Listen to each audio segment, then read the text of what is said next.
그 다음에 이런 신청을 하기 위해서는 진단 상병에 따라 접근하는데 대부분은 우리가 일하다 다친 사고이기 때문에 사고성 재해라고 하는 사고예요, 사고. 그 다음에 근골계 질환, 골병이 있어요. 이걸 한번 그 밑에 내용을 통해서 한번 구분해 보면은 두 명의 노동자가 있는데 한 명은 엉덩방아를 찧어서 S330이라는 우리가 진단 코드를 밟았어요. 그 다음에 척추 원반의 외상성 파열, 우리가 이걸 전형적인 디스크, 사고성 디스크라고 하는데 외상의 상병에 의한 디스크 진단을 받았어요. 두 번째 노동자 보면은 미화원 노동자인데 60kg 들다가 욱 했어요. 욱 하니까 병원 가니까 이제 M512, 이것도 상병 코드고, 그 다음에 병명은 기타 명시된 추간판 전이에요. 이거는 뭐냐면은 디스크란 얘기예요. 여러분들이 많이 알다시피 그냥 디스크, 오래된 디스크. 질병으로서 M이라고 해서 우리가 오른쪽에 이제 상병 예시를 보면은 요 추간판 탈출증 4, 5번을 근골계 질환으로 진단할 때는 M512. 봤죠, 그죠? 이거는 여러분들이 오랫동안 이 허리 종사 업무를 하다가 발생한 질병이란 거고, S 코드로 진단됐을 때는 사고예요.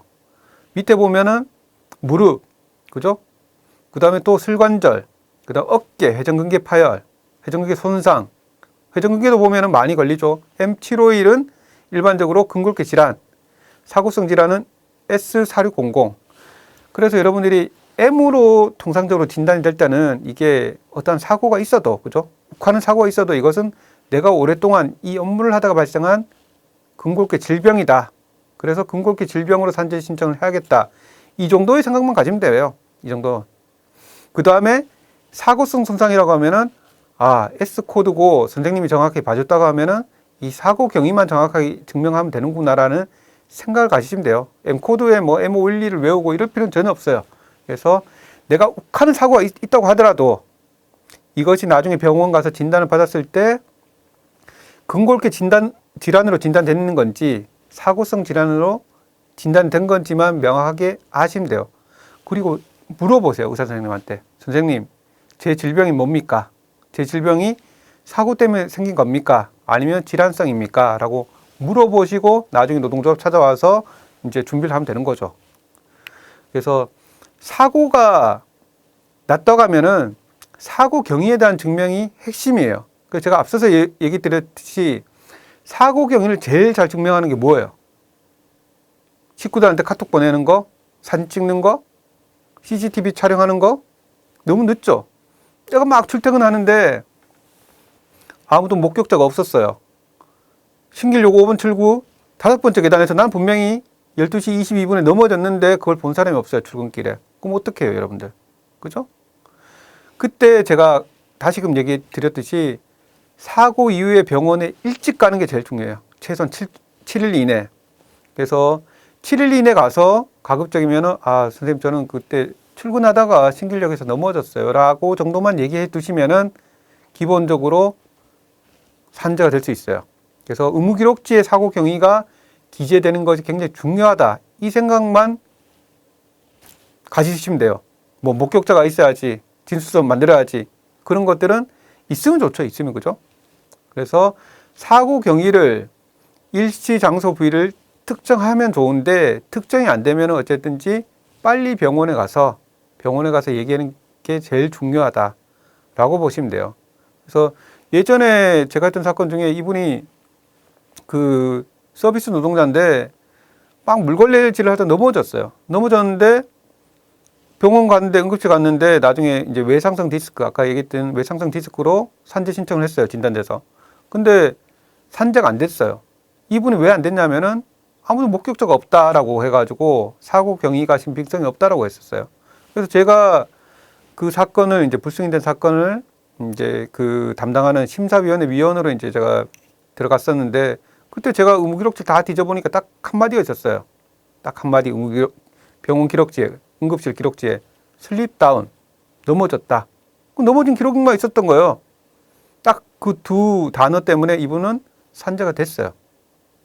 여러분도 아시다시피 디스크가 되느냐 안 되느냐는 엄청 큰 문제예요. 이거는 디스크로 수술도 많이 하게 되고 디스크로 이것이 나중에 재발도 하게 되고, 그래서 우리가 허리를 아파 본 사람들은 이 허리가 아파 본 게 얼마나 큰 병인지 알죠. 너는 알아봤냐? 저도 이제 허리 때문에 진짜 3개월, 6개월 고생해 봤는데, 일단은 사고 경위에 대한 증명이 굉장히 중요하다. 그 밑에 것들은 여러분이 참고로 알면 돼요. 그래서 내가 예전에 허리 부위로, 동일 부위로 치료 병력이 없으면 더 좋은 거죠. 그죠? 그래서 이런 것들을 여러분들이 꼭 기억하시되, 노동자들이 할 수 있는 것은 가급적 병원에 가서 기록을 남겨두는 것. 물론 카톡을 보내고 조합관분들한테 저 출근길에 다쳤어요 라고 얘기한 거 굉장히 중요하죠. 화장실에 넘어졌는데 아까처럼, 그죠? 넘어졌는데 아무도 목격자가 없었어요. 그럼 와서 여러분들 동료들한테 얘기하세요. 그리고 병원에 가서 저는 화장실에 갔는데 물기가 있었는지 넘어졌어요. 그것이 병원에서 한 자를 기재하든 두 마디를 기재하든 기재가 돼 있으면은 사고 경위에 대해서 굉장히 중요한 핵심 자료가 돼요. 그 다음에 이제 병원에서 진단을 받는데, 많은 분들이 이제 근골기 질환으로 저한테 많이 상담을 와요. 그럼 제가 제 얘기를 해주지, 제 얘기를. 제가 검도를 너무 좋아해가지고 검도를 한 14년, 15년을 했었어요. 물론 뭐 잘하는 건 없어요. 잘하지 못하는데 너무 좋아해가지고. 너무 좋아하다 보니까 이제 사람이 좀 미치잖아요. 그죠? 미쳐가지고 막 하다 보니까 처음에는 이제 무릎이 좀 아팠어요. 나중에는 이제 발목이 아파요. 발목 중에 이제 아킬레스가 많이 아팠는데, 처음에는 뭐 1년에 한 번씩 아프다가 나중에 6개월에 한 번씩 아프다가 이제 3개월에 한 번씩 아파가지고 너무 고생을 했었어요. 뭐 지금은 이제 너무 아파가지고 저는 이제 검도를 포기했지만, 그래서 무릎이 아파가지고 그때 병원을 가니까 막 병원 선생님 뭐 약 주고 이제 치우죠. 한 6개월 정도. 그러다 보니까 이제 발목이 너무 아픈 거예요. 그래서 발목이 아파가지고 그때 또 아킬레스 아파가지고 이제 그 선생님한테 간 김에 얘기했어요. 선생님 저 발목도 너무 아픈데 어떻게 하는 게 좋습니까? 그 병원이 대학병원이에요. 대학병원이니까 당연히 발목을 보는 선생님하고 무릎을 보는 선생님 다 따로 있죠. 그죠? 다 따로 있어요. 정형외과 선생님들은 진료 과목들이. 그러니까 선생님이 야, 그건 옆방에 아무개 교수한테 가라. 그래서 이제 당연히 아무개 교수님한테 이제 가서 진료를 받았죠. 여러분들이 진단을 받을 때는 물론 우리가 모든 그 병이 마찬가지로 그 병의 전문 의사한테 가는 거예요. 전문과. 어깨가 아프면 여러분들이 그냥 동네 정형외과 가서 물론 일단 치료받을 수 있지만, 산재를 신청한다고 했을 때는 기본적으로 3차 병원이라든지 대학병원급에 가서 어깨를 전문으로 하는, 그죠? 어깨를 전공한 선생님한테 예약을 해서 진료를 받고 진단을 받는 게 여러분 치료를 위해서 좋아요. 산재를 위해서 좋지만은. 그래서 경관절 전문 의사한테 가서 진단 및 치료를 받는 게 좋은 거죠. 마찬가지 허리가 아프면은 허리만 전문으로 보는 정형외과 가든지 아니면 신경외과 가든지 그 선생님을 찾아가는 게 상병을 정확히 진단받는 경우예요. 그래서 이 제시된 내용도 보면은 이 노동자가 정신 식사를 하러 가다가 우측 삼각 섬유 연골 파열이 됐어요. 손목이 비틀리는 사고 때문에. 사고는 명확했죠. 근데 사고는 명확했는데 퇴행성이라고 불승이 됐어요. 그래서 저한테 찾아왔어요. 노무사님 어떻게 하면 좋습니까? 제가 삼각섬유 연골 파열이 MRI에서 보이는지 안 보이는지까지는 제가 아직 알 수가 없어요. 그래서 대학병원 가세요. 대신에 손목을 전문으로 보는 선생님한테 가서 좀 더 진단을 받아봅시다 해가지고 좀 더 소견을 보강했죠. 그래서 승인이 됐어요, 사실. 그래서 우리가 산재가 불승인 데는 여러 가지 이제 유형 중에 진단의 불명확성이 굉장히 많아요, 생각보다. 여러분은 분명히 어깨가 아프다고 회전근개 파열로 진단받은 것 같은데 공단에서 너는 상병이 안 보인다. 나는 허리가 아파서 디스크라고 진단되는데 공단에서는 디스크가 아니라고 얘기해요. 이런 경우가 굉장히 많아요. 그래서 그런 불확실성을 줄이기 위해서는 상급 병원에 가라. 그 다음에 그 부위를 전공한 선생님한테 진료를 받으세요. 라고 얘기해줘. 그리고 이건 제가 뭐 개인적으로 가진 얘기인데, 무슨 숫자가 많은 그런 병원이 있잖아요. 그런 병원은 수술을 많이 시켜요. 그리고 한글이 많은 병원, 그죠? 굳이 예시를 하지 않더라도 여러분들이 주위에 많이 볼 수 있는데, 그래서 수술을 최소화할 수 있는 병원이 좀 더 제가 보기에는 좀 더 큰 병원인 것 같아요. 확실히. 특히 이제 이런 근골격 질환이 있어가지고. 그 다음에 앞서 얘기 드렸듯이 대부분은 업무 시간 중에 사고가 쟁점인데, 제가 이제 2020년도에 이제 담당한 이 사건이었는데, 이분은 이제 경비직 노동자였어요. 근데 출근할 때는 아무런 이상이 없었어요. 교대할 때도. 그리고 경비반장이 왔을 때도, 07시 왔을 때도 특별한 이상이 없었어요. 근데 공부 시에 다시 경비반장이 경비실 받으러 가는데 그때도 정상이었어요. 그 다음에 30분 뒤에 가니까 사람이 의자에 앉아서 이렇게 툭 쓰러져 있는 거예요. 그래서 이분이 상병이 뭐였냐면, 병명이 뭐였냐면은 외상성 경막하 출혈이에요. 쉽게 얘기하면 머리가 깨졌다는 거죠. 그 30분 사이에 어떻게 깨진지는 아무도 목격한 사람이 없어요. 그래서 이 사건이 저한테 와가지고, 노부사님, 이게 산재가 되겠습니까?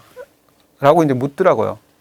그래서 저는, 굉장히 어렵다. 왜냐하면 목격자가 아무도 없고 이 30분 사이에 무슨 일이 일어났을지 아파트 경비원이지만은 그래서 어렵지 않겠습니까?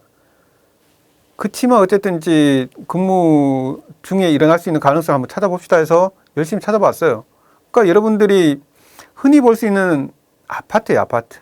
아파트 경비원들이 어떻게 이제 동선이 움직이는지를 쭉 보면은 뭐 지하에도 가고 계단도 오르내리고 사람이 다치려고 하면은 정말로 많은 위험성이 있어요. 그래서 저희 주장은 뭐냐면은 충분히 다칠 수 있는 공간이 많다. 위험성이 많다.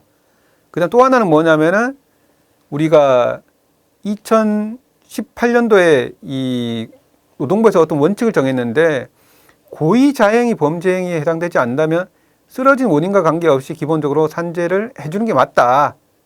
우리가 갑자기 사람이 쓰러질 수도 있어요. 뇌출혈로, 실신으로. 그죠? 그치만 어쨌든지 원인이 뭔지가 아니고 외상성 병명이 있으면 기본적으로 해주는 게 산재의 취지다 해서 이제 그 원칙이 정해졌는데 이것을 한번 결합을 해보면 되지 않을까라고 해서 열심히 준비해 봤어요. 그래 준비해서 이제 근로복지공단 북부지사에 이제 신청하니까 처음에 담당자가 노무사님 이거 목격자도 없는데 이게 되겠어요?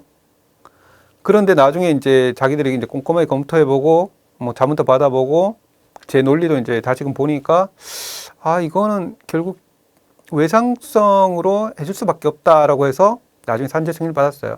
그래서 저는 그 쓰러진 경비원 노동자를 본 적은 없어요. 왜냐하면 처음부터 이제 중환자실에 계시고 지금 때 제가 요양병원에 계신 걸로 알고 있지만은 산재가 안 됐으면은 얼마나 가족들이 많은 그 금전적으로 심적으로 부담이 있었겠어요, 사실. 그래서 우리가 다쳤을 때 사업장 내에 다쳤을 때는 기본적으로 산재가 될 수 있다라는 생각, 그 생각을 꼭 가지시기 바래요.